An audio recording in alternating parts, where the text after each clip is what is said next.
اللہ اکبر۔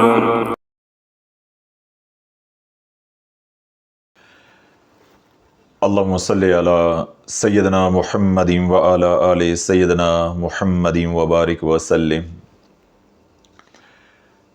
الحمدللہ کملی چینل کے اوپر بیانات کا سلسلہ جاری ہے اور اس کے ثمرات کو سمیٹنے کا سلسلہ بھی الحمدللہ جاری ہے۔ روزانہ سینکڑوں لوگ اجتماعی درود پاک کے عمل میں شامل ہو رہے ہیں اور اللہ رب العزت ان کی بگڑیاں بنا رہا ہے، اس لیے ان کی حوصلہ افزائی بھی ہو رہی ہے۔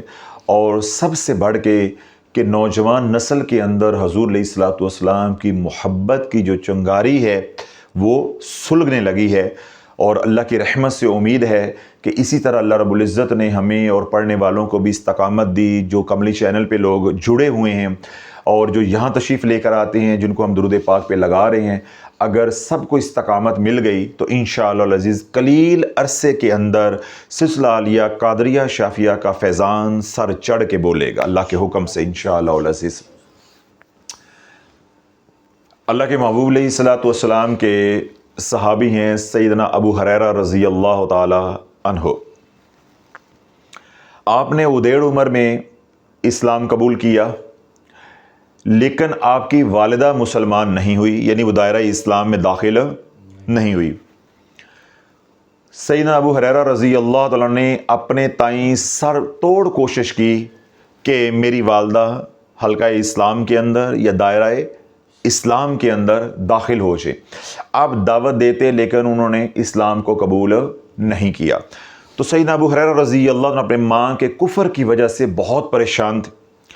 ایک دن آپ نے اپنی ماں کو اسلام کی دعوت دی، یعنی ایمان کی دعوت سامنے رکھی، تو آپ کی والدہ نے حضور علیہ الصلوۃ والسلام کے بارے میں گستاخانہ کلمات بولے، جس سے سیدنا ابو ہریرہ رضی اللہ عنہ بڑے رنجیدہ ہوئے اور روتے ہوئے حضور علیہ الصلوۃ والسلام کی بارگاہ میں حاضر ہو گئے۔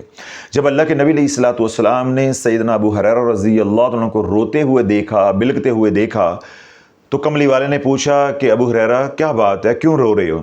عرض کی یا رسول اللہ ماں کی وجہ سے پریشان ہوں، ماں کے کفر کی وجہ سے پریشان ہوں، اس کو اللہ ہدایت دے دے کہ میں نے آج اس کو ایمان کی دعوت دی تو اس نے آپ کے بارے میں بڑے گستاخانہ کلمات بولے۔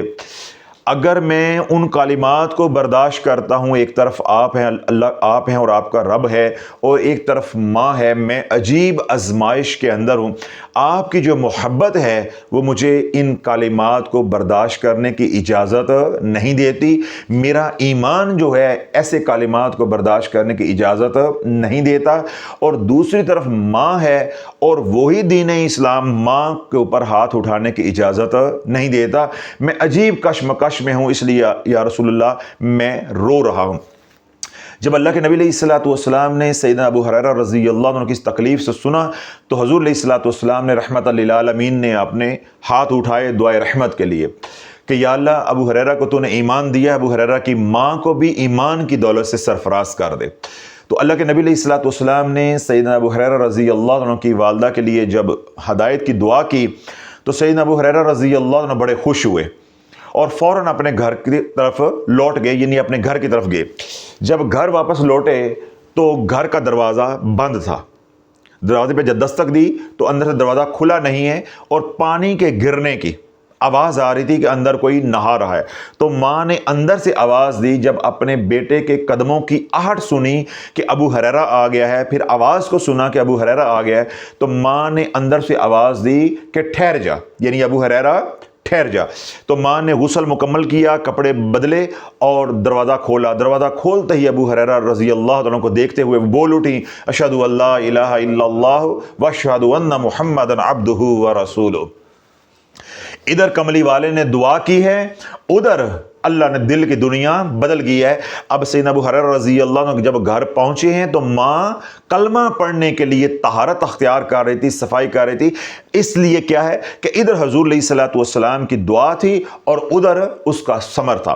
جب سیدنا ابو ہریرہ رضی اللہ عنہ کی والدہ نے اسلام قبول کر لیا، ذرا بہت خوش تھے، تو صحابہ نے جب سیدنا ابو ہریرہ رضی اللہ عنہ سے پوچھا کہ کیا بنا، تو آپ نے فرمایا کہ میں جب اللہ کے نبی علیہ الصلوۃ والسلام نے دعا کی تو میں گھر پہنچا کہ میری ماں کا کیا رویہ ہے یا دعا کی قبولیت کا کیا ثمر مجھے ملتا ہے.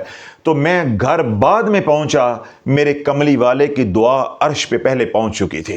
جب میں گھر پہنچا تو میری ماں کلمہ پڑھ کے مسلمان ہو چکی تھی، کیونکہ اس کا دل تو کلمہ پڑھ چکا تھا. وہ تو ظاہری طور پہ طہارت اختیار کرنی تھی، غسل کرنا تھا، تو وہ انہوں نے اپنے بیٹے کے سامنے کلمہ پڑھ لیا، اشہدو اللہ الہ الا اللہ واشہدو ان محمدا عبدہ ورسولہ. تو اللہ والو جس کے لیے حضور علیہ الصلوۃ والسلام ہاتھ اٹھا دیں پھر اس کو ہدایت ملے بغیر رہ نہیں سکتی. یا دنیا کی کوئی مسئلہ ہے، دنیا کی کوئی پریشانی ہے، تکلیف ہے، تو جس کے لیے کملی والا ہاتھ اٹھا دے پھر اللہ اس کو نہیں، اس کی نسلوں کو سنوار دیتا ہے. اب یہاں میں ایک جو بات کہنا چاہتا ہوں وہ یہ کہ اگر ہم حضور علیہ الصلوۃ والسلام کی بارگاہ میں استغاثہ پیش کریں، التجا کریں کہ یا رسول اللہ نگاہ کرم فرمائیں، یا رسول اللہ انظر حالنا، میرے حال کے اوپر نگاہ کرم فرمائیں، نگاہ فرمائیں، نظر فرمائیں، تو اللہ والو اگر ہم یوں استغاثہ پیش کریں تو حضور علیہ الصلوۃ والسلام دعائے رحمت ہمارے لیے کر دیں تو ہماری بگڑی بن جائے گی. اور اگر ہم خود حضور کے لیے دعائے رحمت کرنا شروع کر دیں تو کیا ہم حضور کی دعا سے محروم رہ جائیں گے؟ بعد میں آپ کو جو سمجھانا چاہ رہا ہوں وہ یہ کہ اللہ والو دعا کا بدل دعا ہے، ہدیے کا بدل ہدیہ ہے، بد دعا کا بدل بد دعا ہے، گالی کا بدل گالی ہے. تو جب ہم اللہ کے نبی علیہ الصلوۃ والسلام کے لیے دعائے رحمت کریں گے تو کیا ہم حضور کی دعائے رحمت سے محروم رہ جائیں گے؟ اگر آپ یہ چاہتے ہو کہ میرے لیے میرے حضور دعا کریں تو کملی والے پہ کثرت سے درود و سلام پڑھو، کثرت سے دعائے رحمت کرو، تم حضور کے لیے دعائے رحمت کرتے جاؤ، اللہ کے محبوب علیہ الصلوۃ والسلام آپ کے لیے دعائیں کرتے جائیں گے. تو جس کے لیے حضور دعائیں کرنے والے ہوں پھر وہ کسی اور کی دعاؤں کا محتاج نہیں رہ جاتا. اللہ والو بگڑی بنانی ہے، گھر میں جادو ہے، گھر میں لڑائی جھگڑے ہیں، گھر میں بیماریاں ہیں، گھر میں کالی نظر ہے، گھر میں بدتفاقی ہے، گھر میں مالی تنگ دستی ہے، اس طرح گھر میں لا علاج بیماریاں ہیں، گھر میں بچیاں بیٹھی ہوئی ہیں، گھر میں بچے بے روزگار بیٹھے ہوئے ہیں، یا دیگر مسائل ہیں، تھانہ کچہری ہے، جن پریشانیوں کے اندر گھرے ہو تمام وظائف چھوڑ کے تم دن رات کملی والے کے لیے دعا کرنا شروع کر دو، تمہارے حضور تمہارے لیے دعا کرنا شروع کر دیں گے. کیوں؟ حضور علیہ الصلوۃ والسلام کی بارگاہ میں جب درود و سلام کا ہدیہ پہنچتا ہے تو کیا ہے کہ منتوش جو موکل ہے، جو فرشتہ ہے جو اس درود کو حضور علیہ الصلوۃ والسلام کی بارگاہ میں پہنچاتا ہے، تو حضور علیہ الصلوۃ والسلام نے کیا بات ارشاد فرمائی کہ وہ میرے امتی کے لیے دعائے مغفرت کرتا ہے. پھر میری بارگاہ میں آ کہتا ہے کہ یہ درود پاک فلاں بن فلاں نے ہدیہ کیا ہے، بھیجا ہے، پڑھا ہے، تو پھر میں اس کے لیے دعائے رحمت کرتا ہوں. تو جب اللہ والو منتوش بھی ہمارے لیے دعائے رحمت کرنے والا ہوگا اور حضور علیہ الصلوۃ والسلام بھی خود ہمارے لیے دعائے رحمت کرنے والے ہیں تو پھر ہماری مشکلیں رہ جائیں گی، ہماری پریشانیاں رہ جائیں گی، ہماری تکلیفیں رہ جائیں گی. دعا کے ساتھ دعا کا وعدہ ہے، وظیفے کے ساتھ دعا کا وعدہ نہیں ہے. یہی وہ ٹرک کی بتی ہے جس کے پیچھے اس امت کے پیشواؤں نے لگا کے امت کو مارا ہے، گھیر کے مارا ہے اور ایسی جگہ لا کے مارا ہے کہ اب کوئی ذمہ داری قبول کرنے کو تیار نہیں ہے، اس بھنور سے نکالنے کو کوئی تیار نہیں ہے. وظیفہ ہے، اللہ قبول کر لے اللہ ثواب عطا کر دے گا، اور اللہ اگر نہ قبول کرے تو پھر رجت میں پھنس کے مر جاؤ گے، ذلیل و خوار ہو جاؤ گے، مالی تنگ دستی ہوگی، گھر میں لڑائی جھگڑے ہوں گے، گھر میں بیماریاں ہوں گے، سمجھ آ گئی بات کی، رسوائی ہوگی، ذلت ہوگی. اور اگر دعا کرنا شروع کر دو گے تو دعا کے بدلے میں دعا کا وعدہ ہے. جب دعا کرو گے تو اللہ کے نبی آپ کے لیے دعا کریں گے، آپ حضور کے لیے دعائے رحمت کرو گے، حضور علیہ الصلوۃ والسلام آپ کے لیے دعائے مغفرت کریں گے، دعائے رحمت کریں گے، تو کیا ہوگا؟ اللہ بھی راضی، حضور بھی راضی اور ہم بھی راضی، اور ہمارے ساتھ جو جڑا ہوا نظام ہے بچوں کا، والدین، رشتہ داروں کا، عزیز و کارہ کا، وہ بھی سارا سکھی ہو جائے گا. اور اللہ والو اگر ہم دن رات وظائف کریں گے، جب ہم خود رجت میں پھنسیں گے ہم بھی ذلیل ہوں گے، ہمارے ساتھ جتنا جڑا ہوا نظام ہے وہ بھی سارا کا سارا اجڑ جائے گا، وہ بھی سارے کا سارا ذلیل و خار ہو جائے گا۔ اس لیے تمام اپنی پریشانیوں کے حل کے لیے دن رات کملی والے پہ درود پڑھو۔ اللہم صلی علی محمد وعلی آل محمد۔ اللہ کے محبوب علیہ الصلوۃ والسلام کا کیا ارشاد پاک ہے کہ جس نے بیٹھی ہوئی حالت میں پڑھا اللہم صلی علی محمد وعلی آل محمد، ابھی کھڑا نہیں ہوگا تو اللہ اس کے سارے گناہوں کو معاف کر دے گا، اور اگر کسی نے کھڑی حالت میں کہا اللہم صلی علی محمد وعلی آل محمد، ابھی وہ بیٹھے گا نہیں تو اللہ اس کے سارے گناہوں کو معاف کر دے گا۔ پھر جس نے ایک بار پڑھا اللہم صلی علی محمد وعلی آل محمد، 70,000 فرشتے قیامت تک کے لیے اس کے لیے دعائے مغفرت کرتے رہیں گے۔ پھر جس نے ایک بار پڑھا اللہم صلی علی محمد وعلی آل محمد، اس کو 4 انعامات دیے جائیں گے۔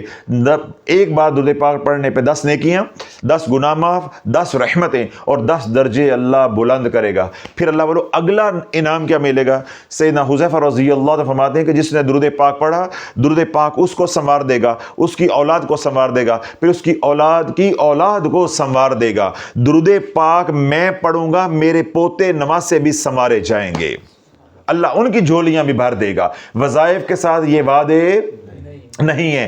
وظائف الٹے پڑ گئے، شرائط کا لحاظ نہ رکھا تو شافعی کیا کہتا ہے کہ 7 نسلیں تیری اجڑیں گی کم از کم۔ پڑے تو نے ہیں، بھگتیں گے تیرے آنے والے، یا تیرے موجود جو ہیں یہ بھگتیں گے، یا جو آنے والی نسلیں ہیں وہ بھگتیں گی، اور وہ بددعائیں کرتے رہیں گے ہمارے بڑوں نے کچھ کیا نہیں ہے، ہمارے بڑے اس حال میں چھوڑ گئے، اور اگر دنیا میں معافی مانگے بغیر مر گئے، قیامت کے دن یہ حقیقت کھل گئی تو پھر ساری نیکیاں دے کے بھی جان نہیں چھوٹنی۔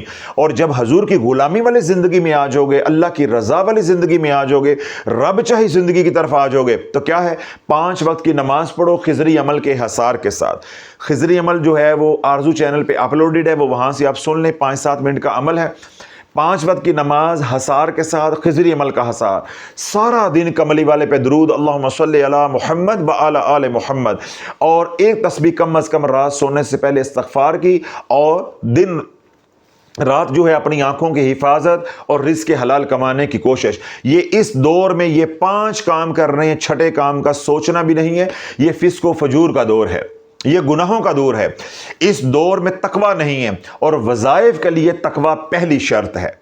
جیسے ایمان لانے کے لیے شرک سے توبہ کرنا پہلی شرط ہے، عملیات، وظائف، روحانیت کی دنیا کے لیے گناہوں سے توبہ کرنا پہلی شرط ہے۔ جب حالت گناہ میں وظائف کرو گے تو یہی وظائف تمہیں لیرو لیر کر دیں گے، جیسے امت کا آج بیڑا غرق کر دیا ہے کہ اپنے ہاتھوں وہ ظلم کر بیٹھے ہیں۔ اب شافعی نے حقیقت کو کھولا ہے تو اب انہیں سمجھ نہیں آ رہی ہم نے کہاں جانا ہے اور کیا کرنا ہے، اور شافعی یہ بتا رہا ہے کہ اگر سمجھ آ گئی ہے، کہیں نہیں جانا، کچھ نہیں کرنا، صرف 5 کام کرنے ہیں۔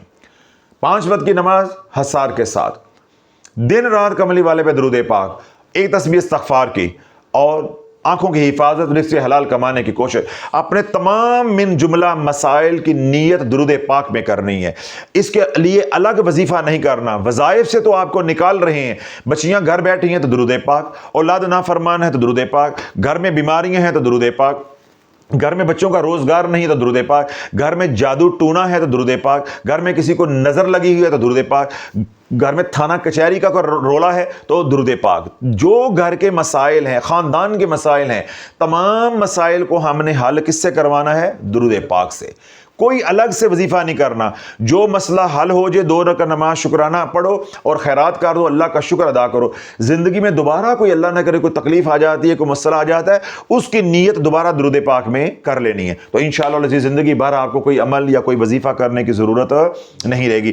آپ جتنا بھی درود پاک پڑھیں روزانہ کا روزانہ اس کی نیت کر لیں۔ جو اجتماعی عمل ہے 100 ارب درود پاک پڑھنے کا، 1 ٹریلین کا، کملی چینل کے اوپر اس پہ ویڈیوز بیان اپلوڈ ہیں، وہ سنیں اور اجتماعی عمل میں شامل ہو جائیں۔ جو آپ انفرادی پڑھ رہے ہیں وہ آپ اجتماعی میں شامل کر دیں، تو یوں انفرادی کا ثواب تو ملے گا، لیکن جب اجتماعی عمل میں شامل ہو جائیں گے تو کیا ہے، جو جماعت درود پاک پڑھ رہی ہے، جو اللہ کی مدد و نصرت ان کے ساتھ ہے، جو اللہ کا کرم ان کے ساتھ ہے، تو اس برکت سے وہ کرم آپ کے اوپر بھی ہوگا، وہ خیرات آپ کو بھی ملے گی، وہ فیضان آپ کو ملے گا۔ تو آپ نے کیا کرنا ہے کہ کملی چینل پہ جا کے جو اجتماعی عمل کے درود پاک کے بیانات ہیں پہلے وہ سنیں، پھر ارادہ کریں کہ میں 1 لاکھ درود پاک پڑھوں گا، 2 لاکھ پڑھوں گا، 10 لاکھ پڑھوں گا، کروڑ پڑھوں گا، 1.25 کروڑ پڑھوں گا، جتنا پڑھنا ہے۔ تو آپ جو ہمارے آفیشیل نمبرز ہیں واٹس ایپ، اس پہ واٹس ایپ کر دیں۔ اس میں 3 چیزیں آپ لکھیں گی، اپنا نام، اپنے شہر کا نام، تعداد، بس اس سے زیادہ ہمیں کچھ نہیں چاہیے. اور یا پھر آپ تلاش چینل کی کمیونٹی پہ آئیں، وہاں پہ اپنا نام، شہر کا نام اور تعداد. اگر آپ نے واٹس اپ کر دیا ہے تو پھر آپ نے کمیونٹی پہ نہیں کامنٹ کرنا، اور اگر آپ نے کامنٹ کر دیا ہے تو پھر آپ نے واٹس اپ نہیں کرنا. اس طرح تعداد ڈبل جو لکھی جائے گی، اس سے آپ نے اجتناب کرنا ہے، یہ گناہ کا کام ہے. اللہ رب العزت مجھے بھی آپ کو بھی دن رات کملی والے پہ درود پڑھنے کی توفیق عطا فرمائے، اور وہ تمام حضرات جو غلط وظائف پڑھ کے رجت کا شکار ہو گئے ہیں ان تک اس آواز کو پہنچانے کا ذریعہ بنائے، اور ہمیں ان کو اس بھنور سے نکالنے کا ذریعہ بنائے. جو لوگ دکھی ہیں اللہ ان کے دکھ دور عطا فرمائے، جو سکھی ہیں اللہ ان کے سکھوں میں برکت عطا فرمائے، جو گھروں میں، ہسپتالوں میں، جہاں کہیں بھی بیمار اللہ سب کو شفائے کاملہ عاجلہ عطا فرمائے. جن حضرات نے سوشل میڈیا سے یا یہاں آنے والے لوگوں نے جنہوں نے اس پورے ہفتے کے اندر دعاؤں کے لیے کہا ہے، اللہ رب العزت ان کے حق میں ہماری التجاؤں کو، ہماری درخواستوں کو، ہماری دعاؤں کو قبول و منظور فرمائے. جو بھی ان کی جائز تمنائیں ہیں، خواہشات ہیں، اللہ قبول و منظور فرمائے. جو مانگا ہے اللہ وہ بھی عطا فرمائے، جو ہم بھول گئے مانگنا چاہتے تھے، ہماری ضرورتیں ہیں، اللہ بن مانگے عطا فرمائے. ربنا تقبل منا انک انت السمیع العلیم وتب علینا انک انت التواب الرحیم. وصلی اللہ تعالی علی حبیبہ خیر خلقہ محمد وعلی آلہ واصحابہ اجمعین برحمتک یا ارحم الراحمین.